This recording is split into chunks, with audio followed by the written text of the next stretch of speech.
Esta noche en Lunes de Mina. Un enfrentamiento entre la FTC y el EPP deja como saldo 2 niñas muertas. ¿Cómo se desarrolló este operativo que ha despertado críticas de varios sectores? Analizamos los hechos junto a nuestros invitados. Acompáñenos a partir de este momento con ustedes, la señora Mina Feliciangeli.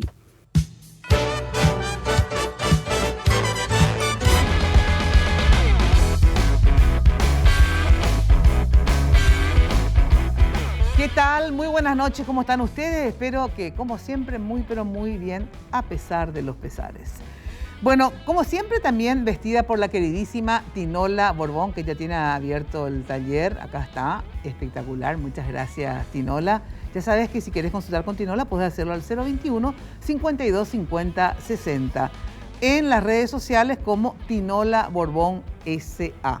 También maquillada en realidad no, porque ya no me maquillo yo nomás así, por eso estoy como estoy también. Pero peinada, mimada por las chicas y los chicos de Joseph. Que les cuento que Joseph de Vía Vela, que queda ahí sobre España, se mudó, así que les digo a todas las personas que van a Vía Vela, o si no, vayan a conocer el nuevo local de Joseph, que queda sobre España igual, pero a 1,5 cuadras de San Martín, o sea, más hacia San Martín, a la mano derecha. Si vienen del centro hacia San Martín, a la mano derecha, 1,5 cuadras, ahí van a ver un Super Joseph, hermoso local, espectacular, divino, que ya empezaron a trabajar hoy ahí. Así que los de Vía Vela fueron a, también España, casi San Martín. Bueno, vamos a tocar hoy, obviamente, el tema que fue eje de debate todo el fin de semana y este inicio de semana. También el caso del operativo en el norte, el enfrentamiento entre las Fuerzas de Tareas Conjuntas y el EPP. Para lo cual tenemos acá en piso al senador Fidel Zavala, senador de la Nación y víctima del EPP, y por lo tanto también con mucho conocimiento sobre la forma de actuar de este grupo. Fidel Zavala, gracias por estar. Un gusto, Mina, estar con ustedes y con el general Grau y el comisario Cardoso que nos acompañan, y ojalá podamos serles útil. Así es. Está con nosotros el general Héctor Grau, ex comandante de las Fuerzas de Tareas Conjuntas y actual también asesor del comandante en jefe, o sea, del presidente de la República, y a la vez vocero de este hecho, por eso que lo escuchamos en varias ocasiones. ¿Qué tal, general? ¿Cómo estás? Muy buenas noches, Minas, a toda tu audiencia. Y como dijo el senador, esperamos que sea una charla fructífera la de esta noche. Así espero que sea. Comisario es tu rango, Nimio, sí, ¿verdad? Comisario Nimio Cardoso, jefe de antisecuestro de la Policía Nacional. Gracias por estar, Nimio. El agradecido somos nosotros, Mina, por el espacio, porque realmente nos vemos a la sociedad y la sociedad debe saber lo que pasó allá y estamos a entera disposición de todos. Así es importante, no nos tenemos que cansar de dar explicaciones y que esto se termine de esclarecer. No le vamos a dar nunca el gusto a todo el mundo con las explicaciones, ni mucho menos con las posiciones y las opciones, pero de todas maneras es importante debatir el tema y sobre todo transparentar lo máximo posible. Jenny nos preparó un breve informe sobre este caso y luego ya entramos a ahondar en el tema.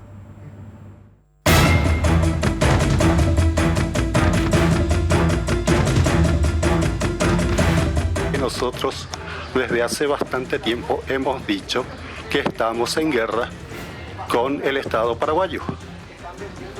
Si ellos no han tomado las precauciones, es culpa de ellos.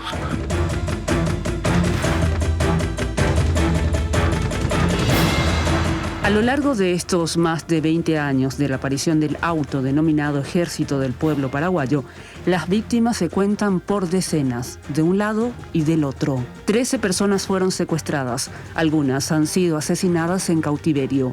39 civiles han muerto, al igual que 13 militares y 18 policías. 140 personas fueron detenidas por sospechas de vínculos con el EPP y otras 26 han sido dadas de baja durante procedimientos en operativos de los órganos de seguridad. La semana pasada se volvió a dar un enfrentamiento entre el EPP y la FTC, que dejó como saldo 2 niñas muertas.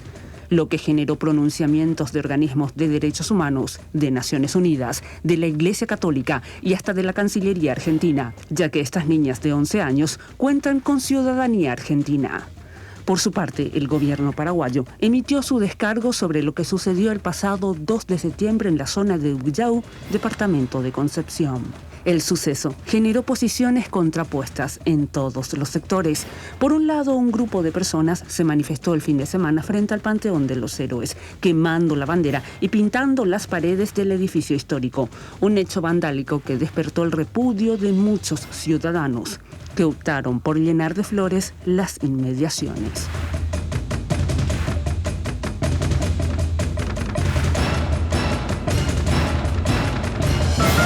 Bueno, brevísimo resumen, pero a ver si tenemos la posibilidad, por favor, de volver a pasar el informe solamente hasta la primera parte donde habla Alcides Oviedo, para que no es que se dice que el EPP le ha declarado la guerra al Estado paraguayo, o sea, de sus propias palabras, el líder del EPP dice lo siguiente. A ver si podemos repetir, por favor.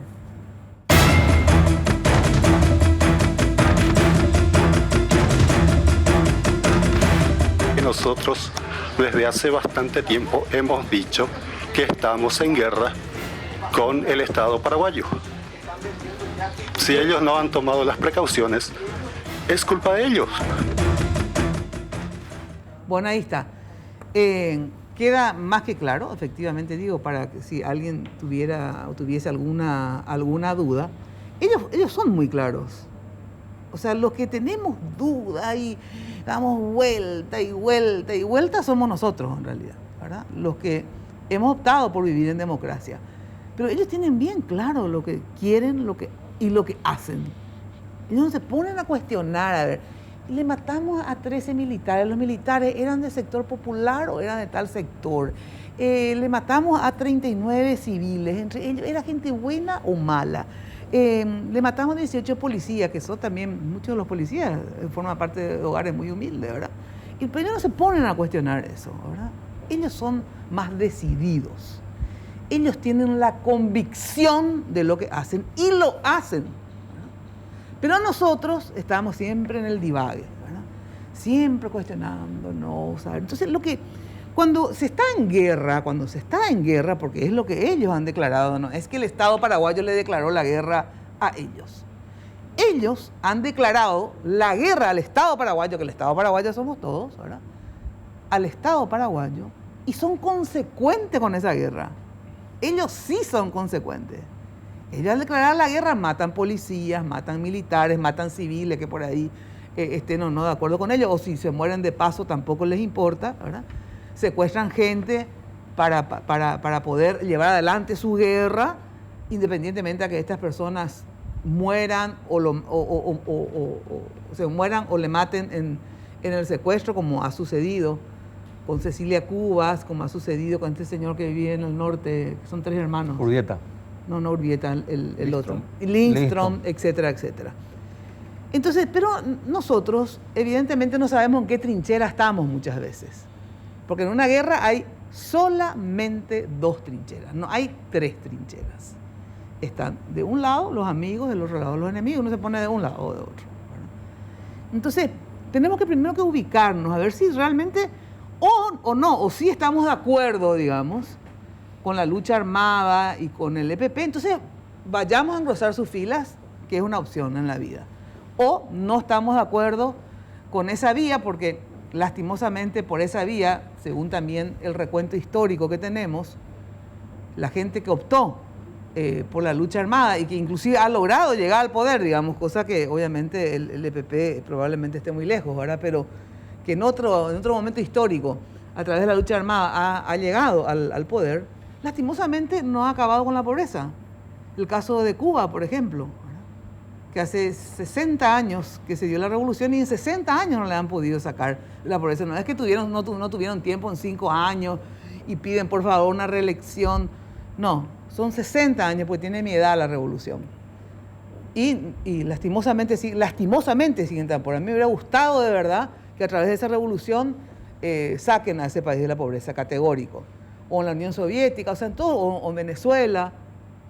de verdad, si esa hubiera sido la forma de acabar con la pobreza en el mundo, o por lo menos acá, o en algún país, privamos, yo creo que tendríamos que alinearnos todos con el EBP. Pero lastimosamente, eso lo único que trajo son muertes, pero no acabó con la pobreza. Entonces no podemos vender una idea falsa de que a través de la lucha armada vamos a acabar con la pobreza, que efectivamente hay que combatirla, hay que terminar con tantas disparidades sociales, con tanta miseria, pero no es esa la vía. O sea, no es esa la vía. Porque no hay ni un solo ejemplo de que eso haya dado resultados, lastimosamente. Entonces es importante que cuando uno analiza las cosas, pongan en el contexto y analice absolutamente todo. Entonces ahí sí vamos a poder tener un panorama un poco más certero de lo que hacemos y decimos, ¿verdad? Y ser conscientes también en qué proceso estamos y dónde nos paramos en ese proceso. Querría empezar con ustedes. Primero, ¿qué papel jugaron ustedes en este hecho, en este operativo, en este enfrentamiento? ¿Qué papel jugaste vos y qué papel jugaste vos, comisario? En el sentido que, para poder entender también qué me pueden decir y qué no saben porque no estuvieron. A ver, ¿cuál fue tu papel, General Grau? Bueno, como sabrás, yo estuve durante mucho tiempo en el norte. En total fueron casi 11 años, de los cuales 2 años, 7 meses fui comandante del Comando de Operaciones de Defensa Interna. El año pasado entregué el mando de esa unidad y lógicamente vine a la capital. Y desde ese entonces también tengo, aparte del papel que estoy cumpliendo en el Ministerio de Defensa Nacional, estoy asesorando al señor comandante en jefe en todo lo que se refiere al tema del norte, ya que es importante entender que hemos iniciado procesos y esos procesos se le debe dar continuidad, principalmente se refiere a fortalecimiento de capacidades, que no es otra cosa que la mejora de los recursos humanos y recursos materiales que están a disposición hoy en día en el norte. En ese tren de cosas, lógicamente, mantengo siempre una relación muy estrecha y de todos los días con el comandante del Comando de Operaciones de Defensa Interna, de tal forma a ir apuntalando esos procesos que habíamos iniciado. Entiendo. Lógicamente, en este en particular apenas se produce el enfrentamiento. Los primeros que se enteran, lógicamente, son los comandos naturales, y posteriormente recibo yo una comunicación por un teléfono satelital de la primera patrulla, porque hay que entender que fueron 2 enfrentamientos. La primera patrulla, que es la que el comandante... Pero vos te enterás una vez que sucede el hecho. Ahí... Una vez, sí, pero también sabía de la misión que se estaba cumpliendo. Porque sí. Una de las cosas que también nosotros hacemos es recibir todos los días la documentación de las operaciones en curso. Y esa es nuestra obligación, mantenerle actualizado al señor comandante en jefe. A ver, Nimio, ¿cuál fue tu papel en esto? En el Departamento Antisecuestro de Personas, ya históricamente, desde que se crea el Comando de Defensa Interna, es el departamento que lidera todos los procesos de inteligencia, ¿verdad? Entonces, esto es un proceso de inteligencia que lleva ya muchos meses, que estaba desarrollando la primera compañía de búsqueda del Batallón de Inteligencia Militar, y nosotros éramos el soporte en toda la parte judicial y en la parte de recolección de fuentes especializadas para poder analizar el trabajo, ¿verdad? Bueno, está, Jenny, está ya el comandante de la Fuerza de Tareas Conjuntas. ¿Es posible o no? A ver, Oscar Chamorro, comandante de la Fuerza de Tareas Conjuntas, ¿estás ahí? Sí, yo estoy, los escucho claramente y estaba escuchando las consideraciones de todos. Bueno, si puedes hablarnos un poquitito más fuerte, comandante, un poquitito más fuerte. A ver, Oscar Chamorro, vos, ¿qué grado tenés? Sé que sos comandante de la Fuerza de Tareas Conjunta, pero si puedes presentarte ante la audiencia. Yo soy un capitán de navío, Oscar Chamorro. Soy el comandante de la Fuerza de Tarea Conjunta, que a su vez depende en la cadena de mando del comandante de Operaciones de Defensa Interna, que es el coronel Díaz. Bueno, pero al ser comandante de la Fuerza de Tareas Conjunta, estuviste obviamente al frente de todo este operativo, ¿es así? Sí, la responsabilidad funcional, el Comando de Operaciones de Defensa Interna tiene áreas funcionales como cualquier organización, y dentro de esa área, dentro de esa organización que tenemos, mi área funcional es justamente la parte operativa, la parte ejecutiva de bajar el campo, revisar y hacer todas esas tareas. Ajá. Bueno, ahora quisiera que, sobre todo entre los tres, digo, el general Grau, el comisario Nimio y vos, comandante, si nos pueden hacer una breve descripción de lo que sucedió. A ver, ¿por qué? ¿Cómo es que se da ese enfrentamiento? ¿Producto de qué es que ustedes estaban ahí y se enfrentan con el EPP? Si me puede hacer una breve descripción de lo sucedido, comandante. Básicamente, entendamos primero el escenario. Dije, Sí. el Comando de Operaciones de Defensa Interna tiene áreas funcionales. Dentro de esas áreas funcionales están los que se dedican a la parte de inteligencia, en este caso el personal de la Policía Nacional y un personal militar también dedicado a esa función. Ellos, dentro de ese proceso de colectar datos, que no voy a entrar en detalle de esto, nos pasan ciertos requerimientos conforme a las evaluaciones técnico-científicas que ellos hacen. Y en base a eso, digamos, arrojan, por ejemplo, necesidades de poder reconocer, decimos, es decir, verificar una determinada área.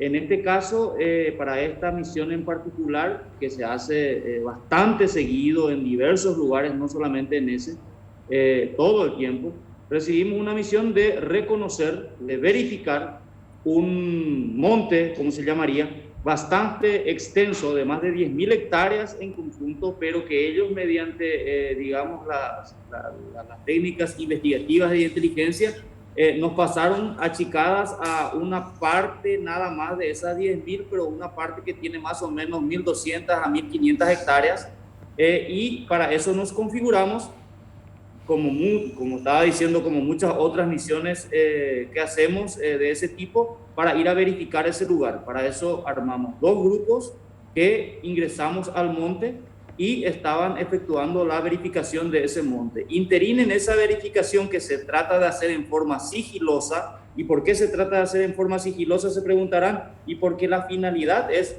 verificar, pero podríamos tener la posibilidad de que haya gente en ese lugar que esté vinculado a los grupos criminales, y lo hacemos sigiloso justamente para acercarnos lo más posible para proceder a la captura de la gente que se encuentra en ese lugar o eventualmente se encontraría en ese lugar.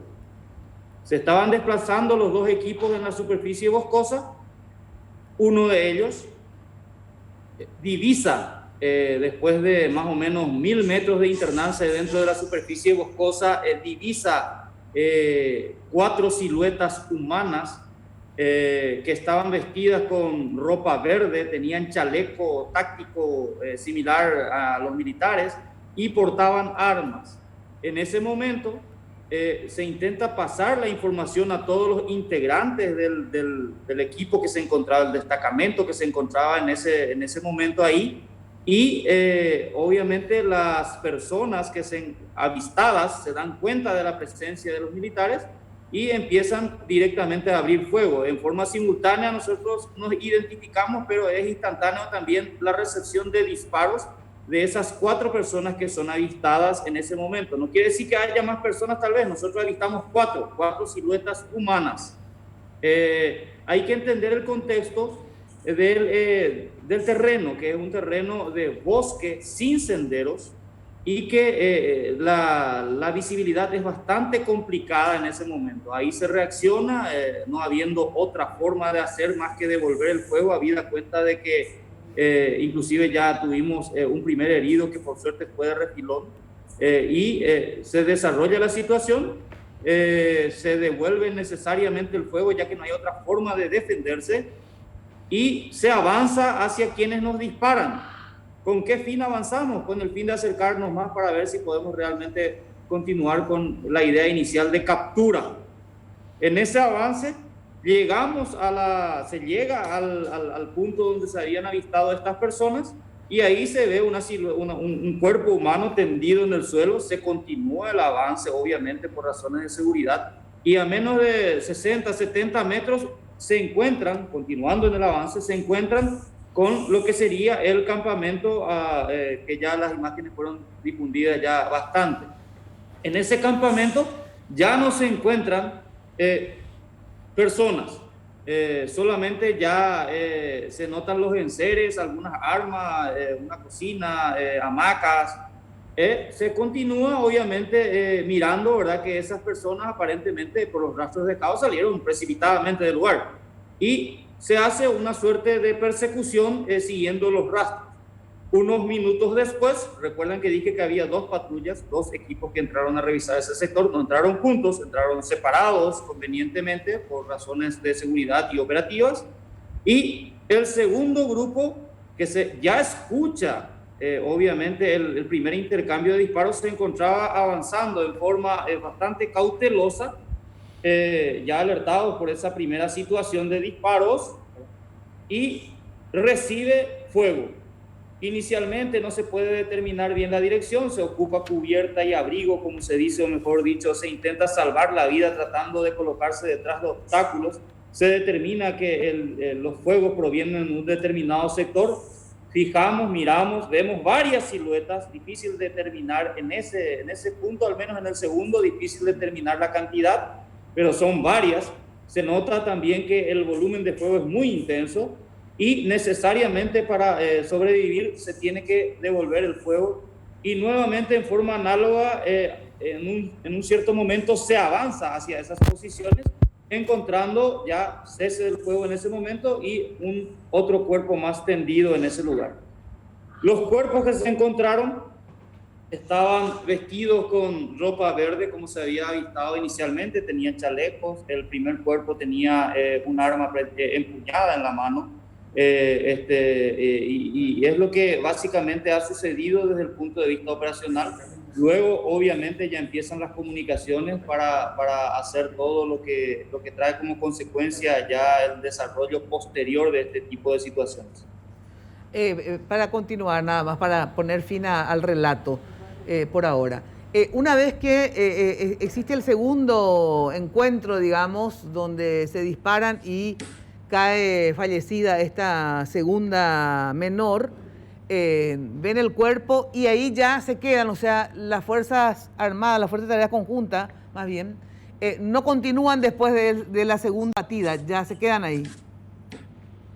No, esa es una falsa percepción, es difícil relatar todos los eventos operacionales. No, te pregunto, no es una falsa ni verdadera, sí. Es una pregunta. No, pero lo digo eso porque la mayoría estoy percibiendo de que considera de que básicamente tuvimos el contacto, por decirlo así, tuvimos el tiroteo y ya nos congelamos, y ya no perseguimos más a quienes nos dispararon. Por el contrario, seguimos persiguiendo a esa gente. Obviamente uno cuando llega a las posiciones ya no encuentra a nadie de las posiciones que nos estaban disparando, hay que ponerse en esa situación. Encontramos un cuerpo ahí, en este caso. En las dos situaciones sucedió de forma análoga, y se procede a analizar por rastros hacia dónde fueron. Ajá. Y obviamente se continúa esa persecución táctica, vamos a llamarlo, ¿verdad? Con mucho cuidado, porque ya nos dispararon una vez y nos podrían emboscar de nuevo. Entonces se continúa eso hasta un cierto, digamos, hasta una cierta distancia en donde ya necesariamente tenemos que volver para reorganizarnos. Esa persecución se hace incluso un poco desafiando la propia seguridad, habida cuenta de que me arriesgaría a decir de que la cantidad de personas que se encontraba en ese lugar era superior a la cantidad de gente que estaba haciendo el trabajo en cada lugar. A ver, porque cuando decís que la cantidad, ellos podrían haber sido mayor en cantidad que ustedes, ¿cuántos eran ustedes? ¿Grupos de cuánto era cada uno, más o menos? No me gustaría dar una precisión exacta de eso, habida cuenta de que sería como ofrecer ese tipo de información como una ventaja si se conociera los números reales, y podría afectar la seguridad del personal propio para operaciones futuras. Pido que me comprendas en ese momento, pero te puedo decir que no es mucha gente. Entiendo.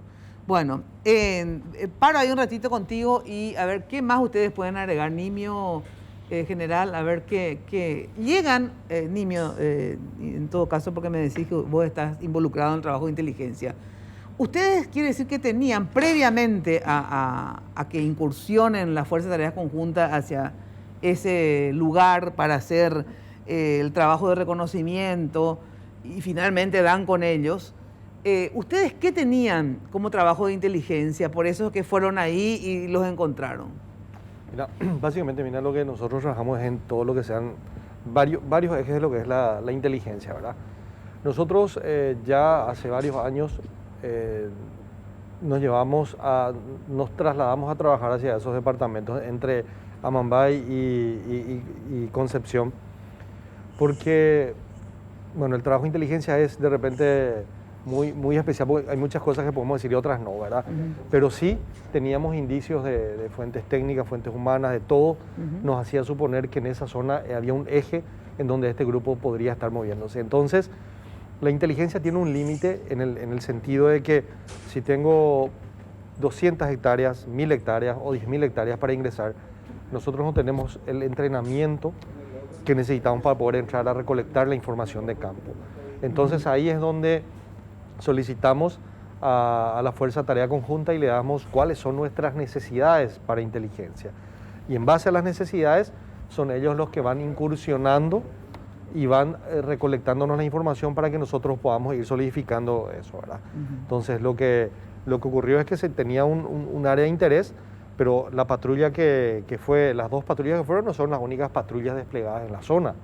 Pero se fueron con la información. ¿Cómo la consiguieron? Obviamente no hace falta, no me puedes decir, porque o si no, estragaríamos el trabajo. Pero digo, sí ustedes tenían el elemento de que estaban ahí en tantos kilómetros a la redonda más o menos, y se fueron ellos para hacer una tarea de reconocimiento, porque esa es una versión, porque la otra al principio era que se fueron a atacar el campamento, porque sí sabían por el trabajo de inteligencia que habían hecho de que ellos estaban ahí. ¿No es así entonces?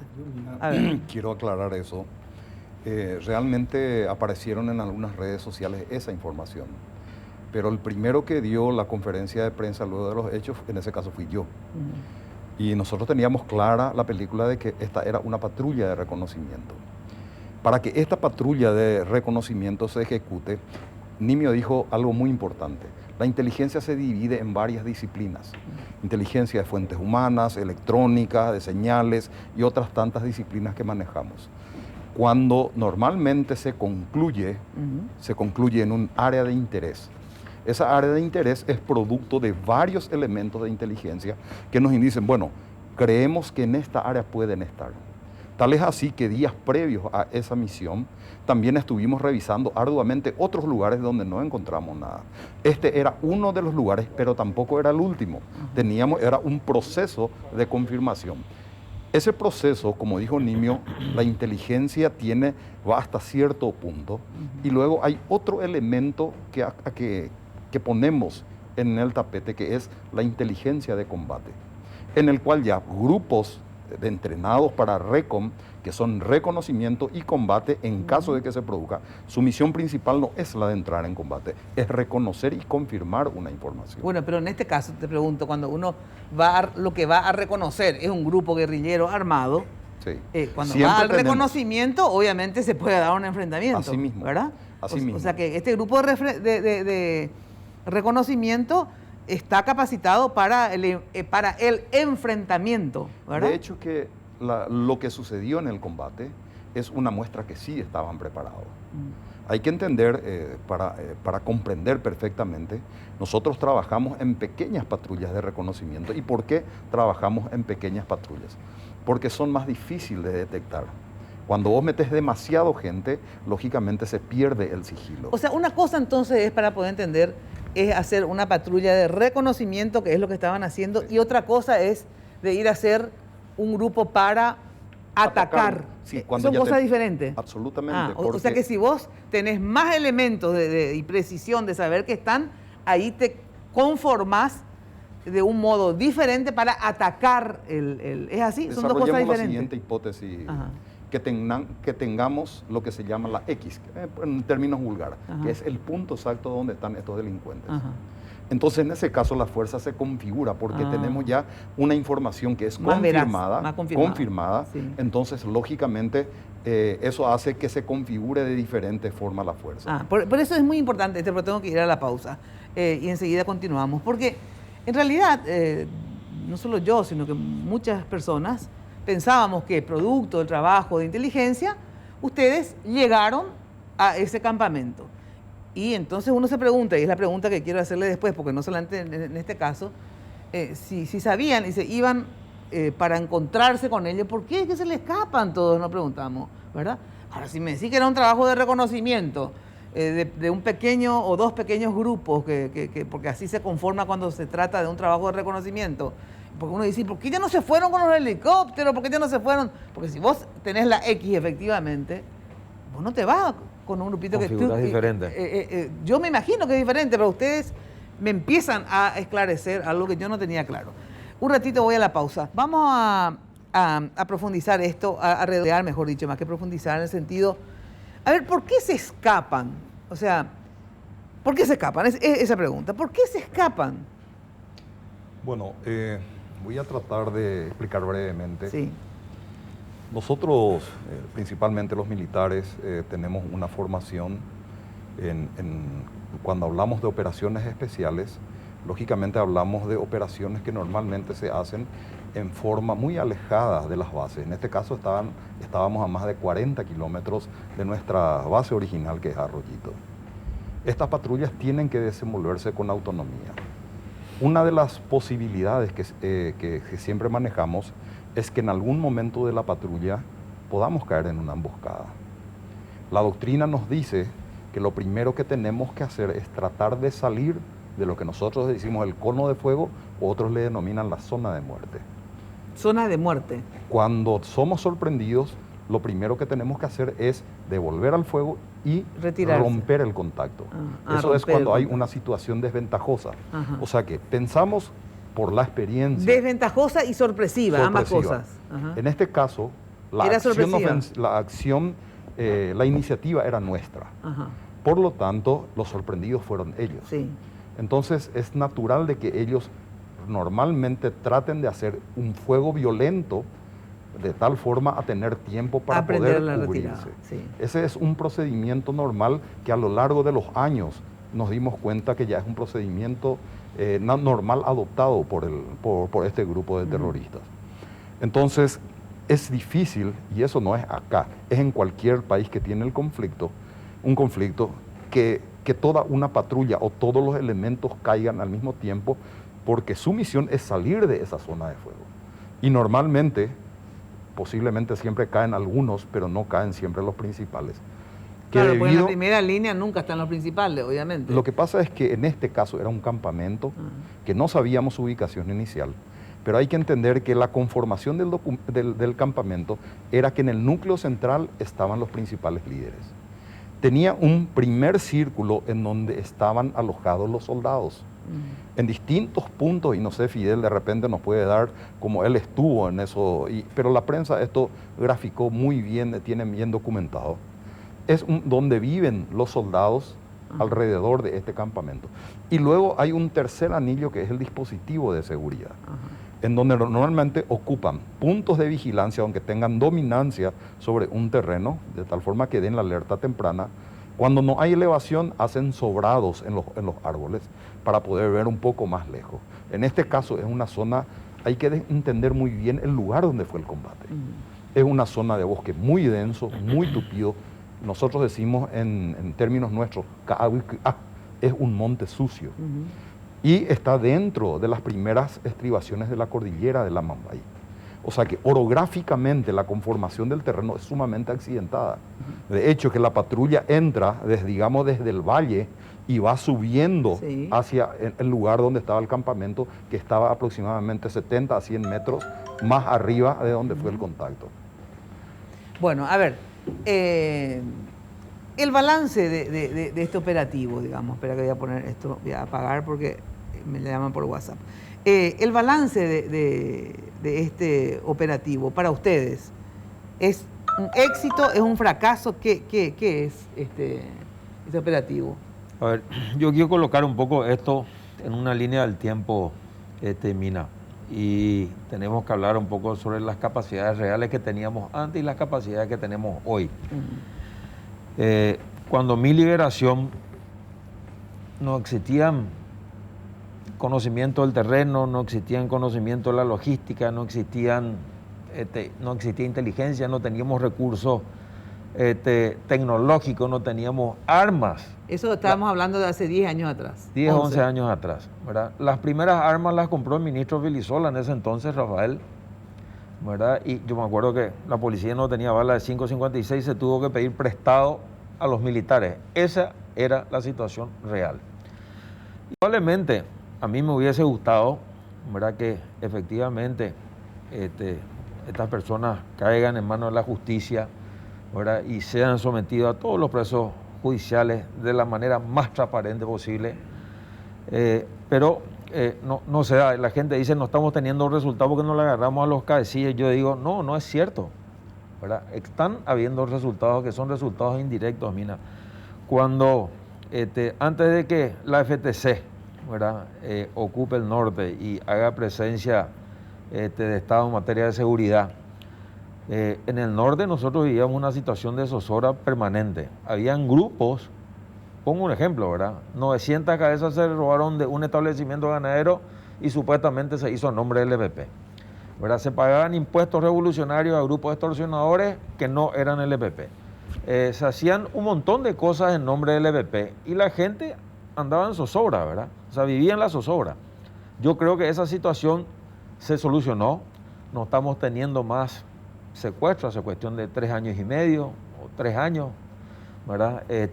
Realmente creo que el balance es positivo y la gente dice, hemos destinado millones y millones de dólares, que me corrija mi general, pero creo que, y es una discusión que la tuvimos en el Senado no hace mucho, ¿verdad? Creo que la FTC cuenta con presupuesto propio desde el año 2018. Desde noviembre del año 2017, noviembre y diciembre, y efectivamente a partir del año 2018. O sea que sí, uno tiene que hacer un balance, ¿verdad? Y uno pregunta, ¿verdad? En el norte uno se siente seguro, uno ve presencia de organismos de seguridad y uno pregunta y todo el mundo dice, no queremos que salgan las fuerzas de tareas conjuntas. Entonces yo creo que mirando un poco el balance, hace poco un grupo que no quiere que continúe la FTC hizo una manifestación en Santa Rosa en plena, no me acuerdo yo qué marcha había, o que no llegaron a juntar más de 30 personas. Entonces, yo creo que acá hay muchas medias verdades y creo que tenemos que hablar con las personas que efectivamente viven en la zona. Entonces, haciendo un poco en perspectiva un balance, mira, yo creo que la FTC aportó más a la seguridad, si bien no tenemos los resultados en el sentido de que los principales no están adentro, ¿verdad? Pero creo que es positivo, ¿verdad? El balance es positivo. Estamos nuevamente con el comandante Óscar Chamorro, comandante, digo, de las Fuerzas de Tareas Conjuntas. ¿Está ahí, Óscar Chamorro? ¿Estás? Sí, me encuentro aquí. Si vos tuvieras que hacer un balance de este operativo, para vos, ¿es un éxito o un fracaso o cómo definirías en último caso? El éxito o el fracaso siempre es una medida relativa conforme a desde donde uno lo mire. Tendríamos que dividir esto en varias partes para poder ser más justos. En algunos casos va a ser positivo y en otros casos no tan positivo. Lo que sí te puedo asegurar es de que nadie, absolutamente nadie, ni la FTC, ni la policía, ni nadie quiere el desenlace de tener que sacarle la vida a un ser humano tratando de hacer cumplir la ley. Eso no es nada agradable y más aún en estos casos. Por otro lado, si me permitís, preguntaste hace rato por qué se escapan, ¿verdad? Sí. Preguntaste, y también parece ser que la percepción de la ciudadanía, me refiero, es de que tipo no hay inteligencia, entonces se fueron nomás ahí. No es cierto. Hay inteligencia. Yo dije hace rato de que es una superficie boscosa continua de 10.000 hectáreas, en donde la inteligencia nos achica a más o menos 1.200 hectáreas el área de búsqueda de entre otras superficies boscosas de igual tamaño de la zona, para poder ir a revisar. Por lo tanto, sí hay inteligencia. Nunca se puede tener lastimosamente toda la inteligencia que uno querría tener para hacer una operación, pero sí hay inteligencia y muy buen trabajo de inteligencia, por cierto. Por otro lado, ¿por qué se escapan? Y estando en el lugar uno se da cuenta del por qué se escapan. No puedo meter o sea, no puedo meter demasiado gente porque si meto demasiado gente pierdo el sigilo. Si pierdo el sigilo, ellos se escaparían y el resultado sería nulo.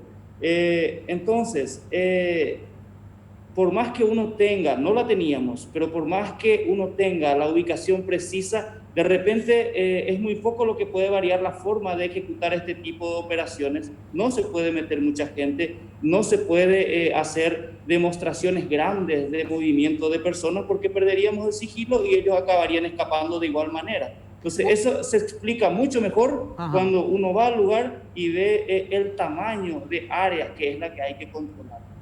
Bueno, pero ahora definime, porque después te quiero hacer otra consulta, pero fracaso, éxito o... ¿cómo definirías, digamos, esto? ¿Sabes por qué te pregunto? Porque alguna gente dice, ¿cómo van a decir que es un éxito si se escaparon los cabecillas y significó la muerte de 2 menores? Otros dicen, sí, es un éxito en el sentido que ella se avanzó en inteligencia. A ver, ¿cuál es tu balance?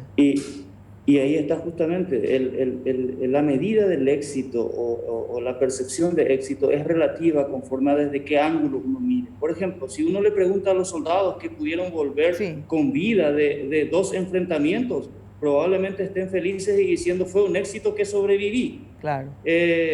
Para los investigadores seguramente es un éxito encontrar un volumen de información tan grande que seguramente se sigue analizando. Para nosotros nos queda un sabor a veces agridulce el decir tenemos que continuar arriesgando la vida para intentar seguir capturando a esta gente y desde ese punto de vista, bueno, tal vez no sea tan exitoso, ¿verdad? Por eso es muy relativa la medida del éxito. Pero ahora a mí me queda un poco más claro en el sentido siguiente.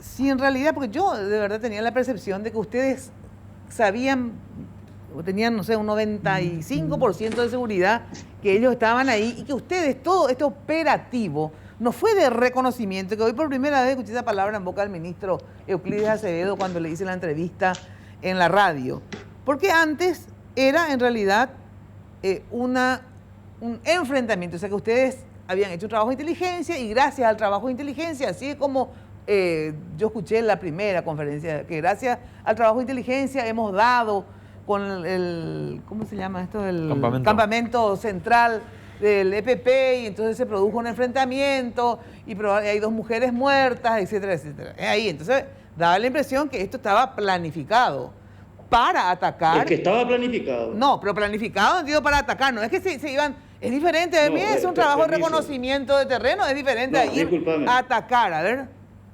No, nosotros nunca atacamos. No podemos atacar nosotros. Nosotros lo que hacemos es entrar, buscar y capturar conforme a los parámetros de la ley. Un ataque es, por ejemplo, una emboscada. A ver, te voy a poner en perspectiva. Nosotros entramos a buscarlo para capturarlo. Eso no es ir a atacar. Atacar es, por ejemplo, la emboscada que sufrieron 8 militares con una bomba y luego fueron rematados aún heridos esos militares. Eso es atacar. Atacar es, por ejemplo, un mes antes más o menos, recibir el ataque de un francotirador o de un tirador de precisión que desde 500 metros le jugó a matar a un personal que se encontraba descansando de la Fuerza de Tarea Conjunta durante una patrulla. O sea que ustedes siempre, a ver, comandante, o sea que entonces siempre, o sea, ustedes nunca, jamás tienen de hecho el plan de ir a atacar. Ustedes siempre tienen el plan de hacer reconocimiento nomás. No, reconocimiento es una cosa. Hay algo que se llama acción directa, que significa entrar a capturar. Por ejemplo. Bueno. Entonces, atacar es un verbo. Por eso, no conozco pues el léxico militar ni nada. Entonces, una cuestión... es que es el léxico legal. Bueno, y el léxico, ya sé, el léxico legal, escúchame. Entonces, una alternativa es que esto era un trabajo de reconocimiento. Y la otra es cuando, en vez de atacar, ¿cómo que le llaman ustedes? Acción directa. Entrar a capturar. Acción directa. ¿Cómo? Es una acción directa. Bueno, acción PEA, acción directa. Entonces, esta no era una acción directa, era solamente de reconocimiento. ¿Qué es lo que era? Te voy a decir en términos coloquiales. Porque así pues parece que, hoy ¿quién Tejicuay? Entraron nomás porque no había inteligencia. Claro que había inteligencia, por eso fuimos a ese lugar, así como a otros lugares también. No siempre uno acierta a lo mejor porque la inteligencia es muy difícil de colectarla con grado de precisión, obviamente.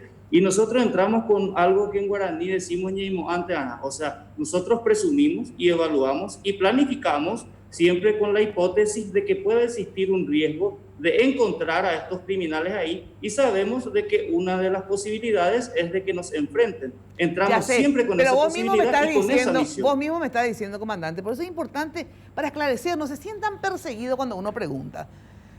Son dos hipótesis, pues, ¿entendés lo que te digo? Para poder evaluar.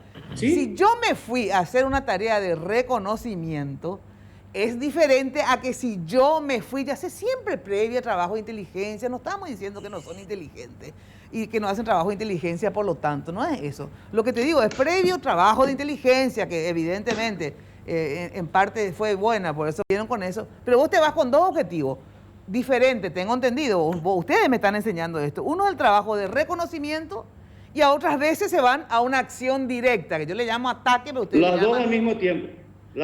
Pero en este caso era una acción de reconocimiento que derivó en una acción directa.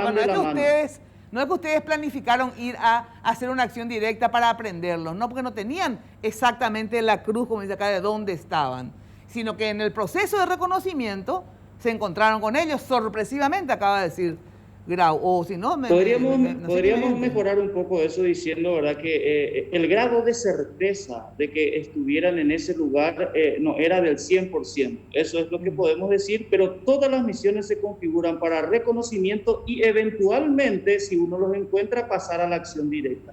Pero el grado de certeza en ese lugar, por el nivel de inteligencia que se tenía, no era tal en el cual podríamos decir que había 100% de posibilidades o 100% certeza de que estaban en ese lugar. No sé si me explico. Porque es diferente. ¿Por qué que yo insisto en esto? Porque si en realidad ustedes tenían toda la información más certera, porque ya habían hecho reconocimiento antes, quizás por un montón de elementos de dónde estaba, obviamente, entonces, la acción yo evalúo en forma diferente, pues si era una tarea de reconocimiento, entonces fue un éxito en el sentido de que, bueno, agarraron por lo menos un campamento, lastimosamente murieron las dos menores, pero eso después vamos a analizar aparte, ¿verdad? Pero si era una acción directa, como le llaman, había sido, ¿verdad? Ahí vos planificás más, porque entonces ahí yo sí te iba a criticar, decir, escuchame, si vos ibas a una acción directa, o sea, a enfrentarlos y a capturarlos, ¿verdad? Ya sea vivos o muertos, ¿verdad?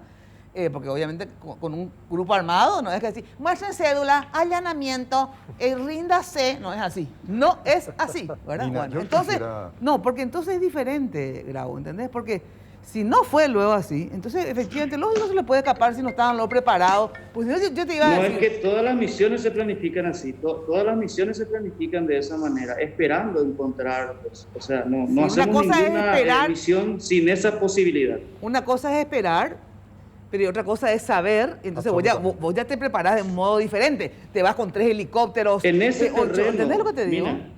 En ese terreno, sería muy difícil que exista otro curso de acción que pudiéramos haber hecho que hubiera complementado nuestra posibilidad de hacerlo mejor. Ajá. ¿A qué decís, Grau? No, Mina, acá hay que entender, uno de los mayores problemas de todas las democracias que enfrentaron este tipo de amenaza es caracterizar correctamente la amenaza. Cuando comenzamos el programa, vos hiciste repetir una parte. ¿Qué era para esta gente? ¿En qué estado se encontraban en contra del Estado paraguayo? Te quiero contar una breve anécdota en ese sentido. Me decía un general colombiano hace unos años atrás, mire, coronel, me decía, a Colombia le llevó 30 años darse cuenta que esta amenaza era la que tenemos hoy en día. Cuando nos dimos cuenta y pudimos entender y comprender la amenaza, cuál era, ya teníamos 150.000 muertos.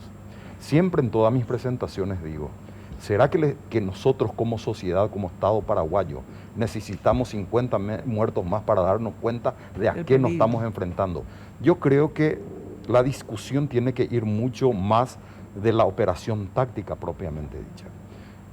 La caracterización de la amenaza es una cuestión fundamental y no pasa solamente por una caracterización desde el punto de vista militar, sino que de la acción política que se va a derivar de la caracterización correcta.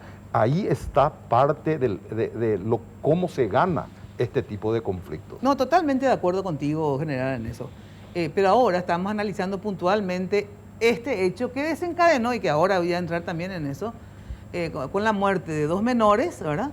Y no se les atrapó a los máximos cabecillas. Entonces hay todo un debate sobre lo fructífero o no de esta acción, pero si uno entiende en qué marco se dio esta acción, obviamente también va a tener otras conclusiones.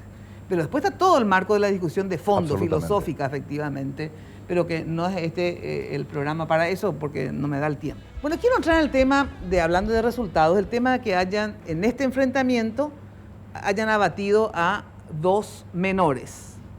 Que al principio de la discusión era si tenían 10 o 11 o 16 y 17.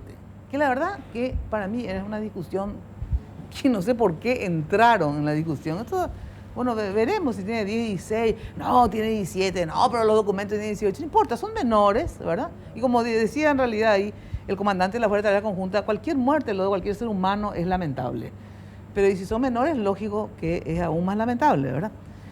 Pero, a ver, ¿responsabilidad de quién? O sea, ¿por qué quedan abatidas 2 menores y no otras personas? A ver, ¿ustedes creen que es responsabilidad, Nimio, vamos contigo, de quién? O sea, ¿bajo qué responsabilidad 2 menores abatidas? A ver, ¿qué conclusión podemos sacar de eso? Mira, realmente hago mía las palabras del comandante Chamorro, ¿verdad? Duele la muerte de cualquier ser humano, sea la edad que sea, más todavía un compatriota. Y bueno, hay también una discusión que se abordó mucho sobre el tema si la responsabilidad era del gobierno paraguayo, el gobierno argentino, si eran paraguayos, eran argentinas, ¿verdad? Yo creo que para nosotros, los de inteligencia, y acá también el señor comandante de Grau va a compartir conmigo, de que nosotros tenemos una presunción demasiado grande de que son paraguayas. No es una presunción, es una confirmación que la hace Carmen Villalba, enviando un mensaje de WhatsApp al gremio de abogados de Argentina, en donde ella dice, eran paraguayas, son paraguayas, fueron a visitarle a sus padres.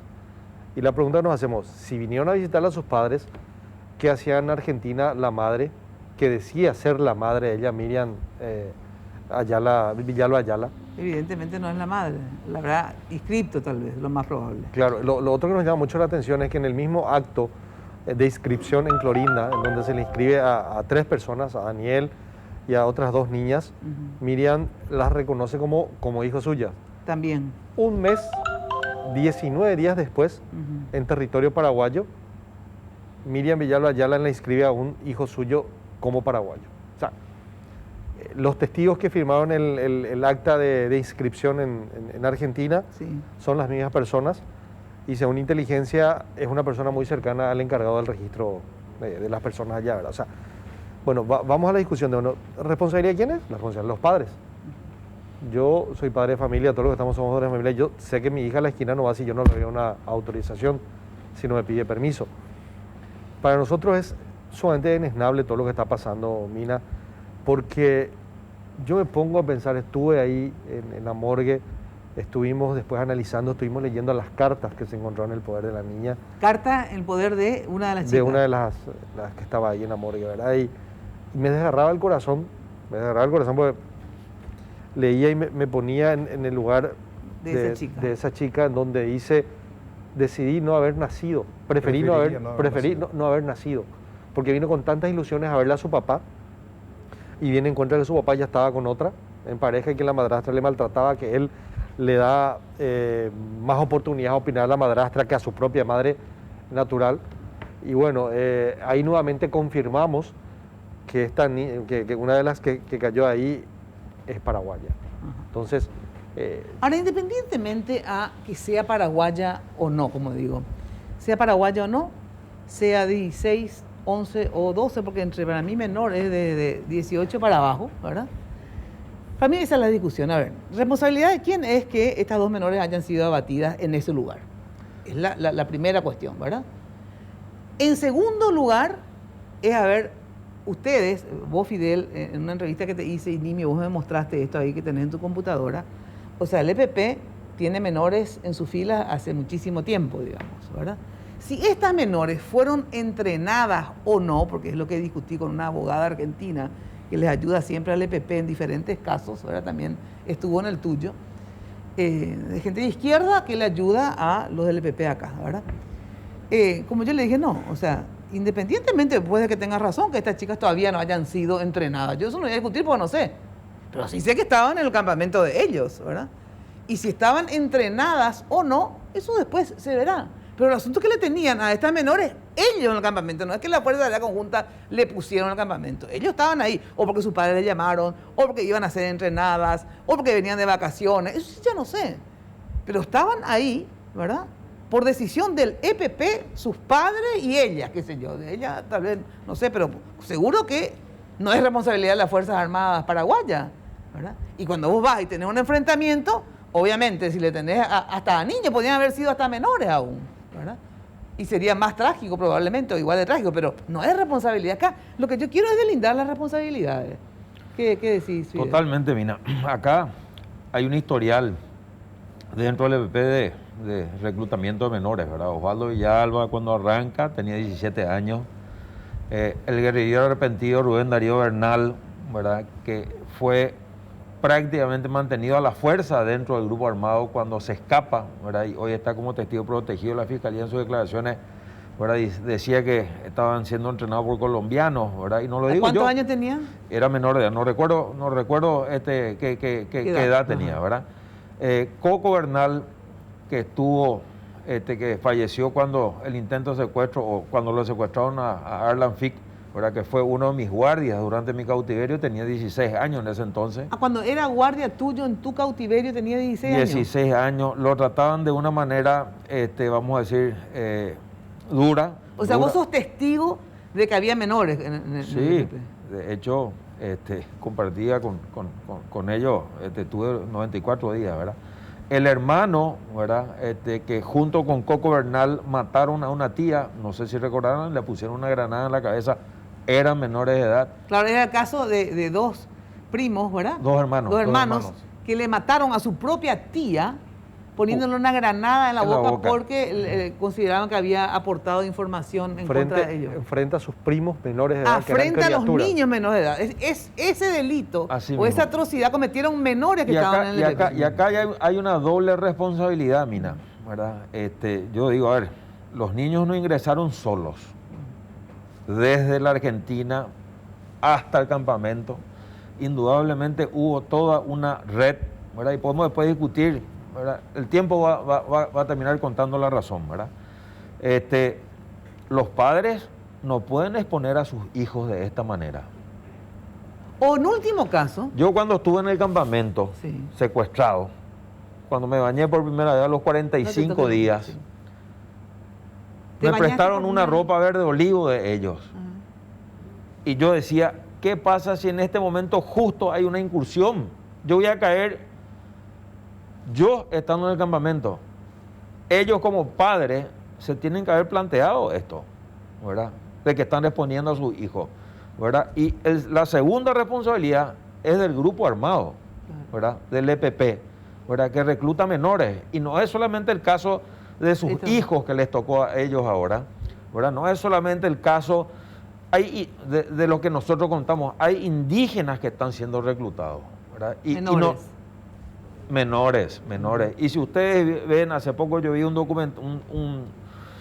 documental que se llama, que sale el operativo llevado adelante por el comisario Fleitas ahí en la zona de la Mambay, ¿verdad? Trabajando en condiciones de mensú, todos niños indígenas para los marihuaneros. Entonces voy a agarrar y decir, este es el modo operandi de esta gente. Entonces, hay una preocupación. Ahora, sobre ese tema, léeme eso que tenés, el informe de los menores en el EPP, los que fueron menores o ahora ya no son tantos. Claro, nosotros tenemos, dentro de la historia del EPP, tenemos más de 11 personas que fueron menores de edad y que ingresaron en las filas del EPP, empezando con Osvaldo Daniel Ayala, el actual comandante armado del EPP.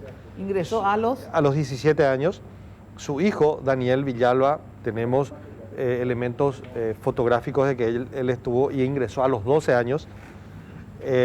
Jorgelina Silva, actual pareja de Osvaldo Villalba, la madrastra de la que cayó abatida, ingresó a los 16 años. Johnny Argüello, que hace poco cayó también, cayó Sí. asesinado, entró a los 16. Bernardo Bernal Maíz, alias Coco, también ingresó a los 15 años y fue quien asesinó a su tía. Rosalba Moraes, Rosalina Jara Larrea ingresó a los 13 años, Zulma Jara Larrea a los 16, Antonio Ramos Ramírez, hijo de Alejandro Ramos Morel, a los 13 años, Teresa Ramos Ramírez, su hija, la hermana, o sea, la hija de Alejandro, ingresó a los 11 años. Leticia Jara Larrea, que cayó abatida también en una refriega, ingresó a los 13 años. Y tenemos videos, fotografías de la operación que se realizó en Cerro Guaraní, en donde vimos que nacían criaturas en el campamento. Ahora, el tema es el siguiente. Efectivamente, está más que comprobado, no acá solamente lo han hecho grupos en otras partes del mundo donde reclutan menores. Eso está absolutamente prohibido, pero claro que no se rigen pues, por nuestras leyes, entonces le da igual que esté prohibido, ¿no? Pero hay inclusive normas internacionales, ¿verdad?, donde contemplan este tipo de cosas y que se prohíbe y se condena el tema de reclutar a menores. El tema nomás es el siguiente. Ustedes efectivamente, hay un enfrentamiento, uno no puede saber si son menores, a veces no sabes ni si es hombre o mujer cuando están, ¿verdad? Y hay un enfrentamiento y vos disparás, vos tratás de salvar tu vida y tratar de capturarle o abatirle al enemigo, así es, ¿verdad? Vos tratás de abatir al enemigo, ya sea capturándolo, matándolo, etcétera, etcétera, ¿verdad? En ese tiroteo. Por eso es que yo realmente le saco responsabilidad a las Fuerzas Armadas de la muerte de estas dos menores, ¿verdad? Porque ¿cómo va a saber la Fuerza de Tareas Conjunta que le iba a matar? Porque no creo que la Fuerza de Tareas Conjunta va a matar lo que a las dos menores, ¿verdad? ¿Por qué si es tan impopular? Lo que querían era matarle a los mayores, digamos, ¿verdad? O sea, una obviedad aparte, ¿verdad? Ahora, el tema es el siguiente. ¿Cuándo para mí hay también errores que son importantes? Son errores, no sé si llamarle políticos en la comunicación, etcétera. Primero, luego que no sé para qué el presidente de la República se fue hasta allá. Yo no sé quién le llamó al presidente de la República o le dijo que se vaya antes de tener una visión más clara de lo que pasaba y después sí que él dé la cara y todo esto. No sé, primero, ¿quién le dijo al presidente que se vaya, ya que vos sos asesor, Bravo? Bueno, nada más que apenas nos enteramos de lo que estaba sucediendo allá, hablamos con el señor presidente de la República y lógicamente él dijo, vamos, tenemos que ver de cerca qué es lo que está pasando. Hay que entender que es una característica del señor presidente, no solamente en este caso, en todos los casos que tuvimos, siempre apenas ocurre un incidente, él siempre está. Es una característica, es su característica del liderazgo. Sí, por un lado puede ser hasta positiva, digo, si eres un tipo que quiere ir al frente. Ahora, políticamente, ¿entendés lo que te digo? Sí. Cuando las cosas no son tan claras, claro, porque al revés, yo también podría juzgar, si quiero ver positivamente, decir, qué bueno que tenga esa característica el presidente. Hay un incendio, allá se va en el momento del incendio. Hay una cuestión, allá se va, ¿verdad? Pero a veces políticamente esto se toma a mal, digamos, y tiene una consecuencia política negativa. Pero esa es una cuestión. Entonces, él quiso irse, según vos, ¿verdad? Absolutamente sí. Nosotros hablamos con el señor presidente, es más. Pero no sabían todavía si eran menores, nada, batida. Allá él fue. Yo le comento porque yo tuve una conversación de no más de 20 segundos con el comandante que acababa de tener el primer enfrentamiento. Sí. En donde sí él me confirma, me dijo, tengo un herido leve. Lo que no sabíamos que él había sido el herido leve. Ajá. Eso nos enteramos ya allá. Y lógicamente me dijo, tenemos un abatido del EPP. Todavía ni siquiera sabíamos el sexo. Cuando subimos al avión, bajamos en Concepción. ¿Ya con el presidente? Con el señor presidente. Habrá sido 1 hora y pico después del enfrentamiento. Ahí nos enteramos de que hubo otro enfrentamiento, un segundo enfrentamiento, y que habían 2 abatidos. Pero, o sea que no teníamos todavía la confirmación de quiénes eran los abatidos o quién, en este caso, cómo resultó. Producto de eso, nos vamos por tierra hasta Arroyito y de ahí en helicóptero hasta el punto. Esa fue la dinámica de cómo sucedieron las cosas. Sí. Ahora, ¿por qué, y me contestan luego de la pausa, por qué una vez que ya se enteraron de que eran 2 menores, o aparentemente menores seguro, porque parecían 17, 18 o 12, 11, etcétera, ¿por qué una vez que se enteran que son 2 menores, se le hace la autopsia, etcétera, ¿por qué queman el uniforme? Te pregunto, si ustedes saben, no sé si ustedes lo quemaron o quién. ¿Por qué queman el uniforme? Pero me contestaron luego de la pausa. ¿Por qué queman el uniforme y por qué la entierran tan pronto? Son dos preguntas que quedan flotando que yo quiero que me contesten si ustedes saben por qué luego de la pausa. Bueno, cortito porque lastimosamente se nos va el tiempo. ¿Por qué quemaron el uniforme? Bueno, yo no podría responder esa pregunta, Mina, ya que el acto está directamente a cargo del órgano jurisdiccional, que es en este caso la Fiscalía y el médico forense. Ellos ya dieron sus explicaciones en otros programas, pero me gustaría que me quites el peso de responder eso porque realmente no puedo responder. Este tema de que el presidente vaya, o sea, la parte política, digamos, Fidel, ¿qué opinas vos? A ver, yo no vi mal que el presidente haya ido, Mina. ¿Por qué? ¿Verdad? Si uno va a esperar quitar rédito político, ¿verdad? Y nada, va a esperar que se le capturan los peces gordos y vaya a posar con la foto, ¿verdad? Pero yo creo que el mensaje que él pasa a sus comandados, diciendo, salga bien o salga mal, acá estoy yo. Y esto no lo hizo solamente en este caso, doy fe y todo Paraguay acompañó el caso de Costa Rica cuando Paraguay iba a perder, ¿verdad?, la demanda contra Ronnie Martí. Él se fue. ¿Verdad? Tomó la posta y él se fue, se apersonó, cosa que no es natural. Yo sabía si iba a perder o ganar, pero allá fue para darle el apoyo moral a todos los secuestrados. Totalmente, y yo veo esto como muy positivo, ¿verdad? Porque esta es una cuestión de Estado, Mina.